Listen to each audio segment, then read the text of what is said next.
Hi everybody, welcome back. I'm happy to be back. I know it's been a long time since I did a video. Again, thank you guys for being patient. So today I wanted to start back with you guys talking about something that you've all been asking me about, and that is your artistry. How do I develop my artistry? How do I sort of develop character and become that dancer on stage that has more than just looking good and doing the steps. And that's one of the things that I'm actually very good at and was known for. I wasn't a big kind of technical dancer, I was very much the artist. And you can develop it. It's not something that, well, you have it or you don't. So the thing I want you guys to remember first is that no matter what ballet you're doing, no matter what you're performing, whether it's just a full length or a 20-minute piece or a short piece, is that there has to be some sort of story. Even if it's a ballet where there is no story and your choreographer just came in and said, okay, we're gonna do this piece of music and these are the steps and here it is. There's always a story, and if they haven't given you one, make one up yourself. You have to have something to say to the audience. You have to give them something to kind of grasp. Because again, we've talked about this before.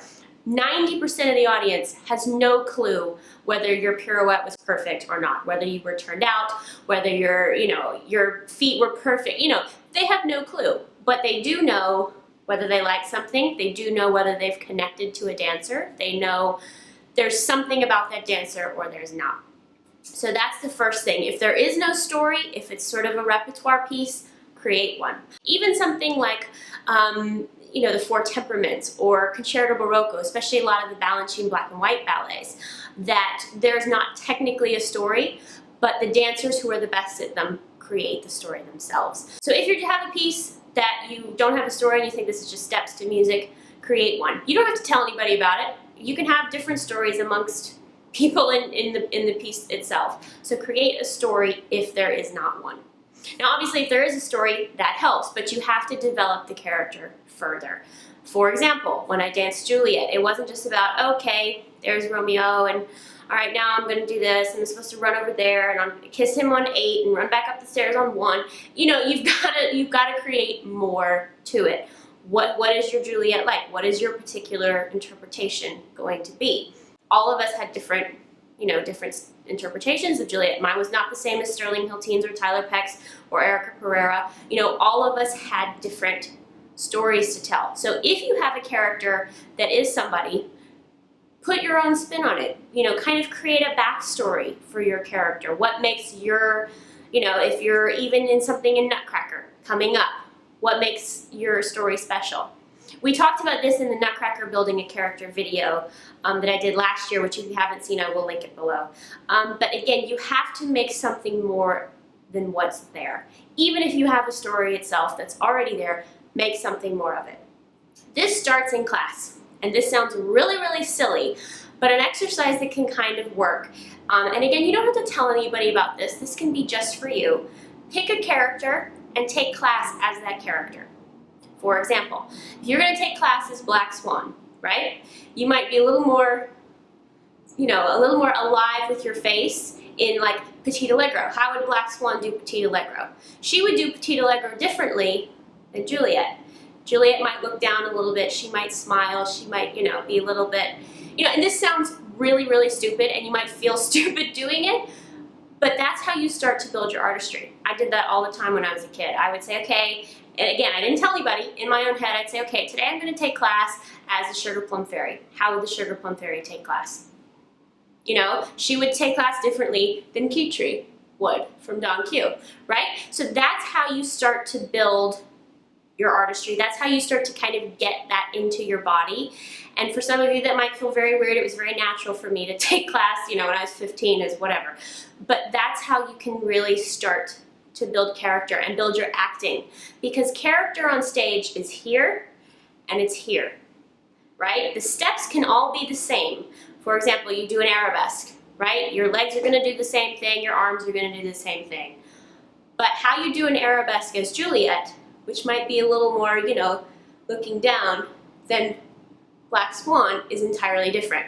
So character on stage in a ballet when there is no speaking, which for me, when I just did this musical, it was so bizarre to be able to speak and become a character through voice. But when you're in a ballet, you don't have that. So your character is here and here. How are your shoulders? right? Juliet and more innocent characters would be a little bit more like this. Black Swan, Kathryn, Spanish would be much more open. So I want you to start thinking about that too, and that's, again, the steps are always going to be the same. An arabesque is an arabesque. A pirouette is a pirouette. You might have a different arm, you might have a different leg, but it's always going to be the same. So where your character and the artistry comes in is here and here. The other thing that helps with your artistry is the music, obviously, and that can really help you in ballets when there is no story. The music itself can tell you the story. What is it saying? You know, again, Tchaikovsky sounds different than Bach. So the music is your guide. Don't sort of use the music as a tempo thing. Use the music as your emotion, as the artistry. One of the reasons I started dancing when I was really, really little is that I would hear music and I'd want to become the music. And I didn't know how to do that except by dancing. And so when you're listening to a piece of music, don't just use it as your metronome. What is it telling you? You know, how can you phrase something? Are there notes that kind of jump out at you that you can maybe hold? Now, obviously, if you're in the corps and you're doing an ensemble piece, you have to stay with everybody else, but in class especially, what is the pianist playing? What CD are you using? That's why I kind of, when I play my own ballet class CDs, that's why I like, which I'm working on, a lot of you have asked me, they're coming. A lot of stuff happening. But I like using songs that people know, so it helps with your artistry. If you're teaching young children, if you are a ballet teacher teaching young children, try and use ballet class music that they know. You know, Disney, you know, like try to use Christmas music at Christmas time. Or if, you know, like Nutcracker, Swan Lake, Sleeping Beauty, that these children know what that song is, rather than just some random piece of piano music. It's really important, especially with young kids, that they start to use the music as more than just the background. So again, that's a little tip. If you teach little children, really try and use music that they will know. So that's why I like, with these ballet class CDs, making them songs that everybody knows, because then it gets you more excited about it. It helps actually build your artistry. Music really helps with that. So when you're in class, and if there's a pianist or a CD or whatever it is, try and get past, even if it's the same, your teacher uses the same CD every class. Been there, I've been there. Try and, okay, look at it differently. What notes stick out? What notes can I accent? What is this piece telling me? Rather than, oh, we're using this song again for pliés, you know what I mean? Try and really hear the bits in the music that you might not have heard before, and that will help you build your artistry also.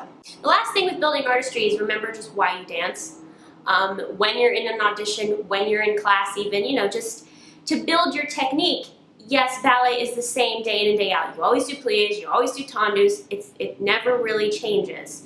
So you've got to start to make it interesting. Why do you love dancing? What made you do it in the first place? And like I told you guys, it's me that I wanted to become the music. And so you have to remember why you're there, what makes it fun to you.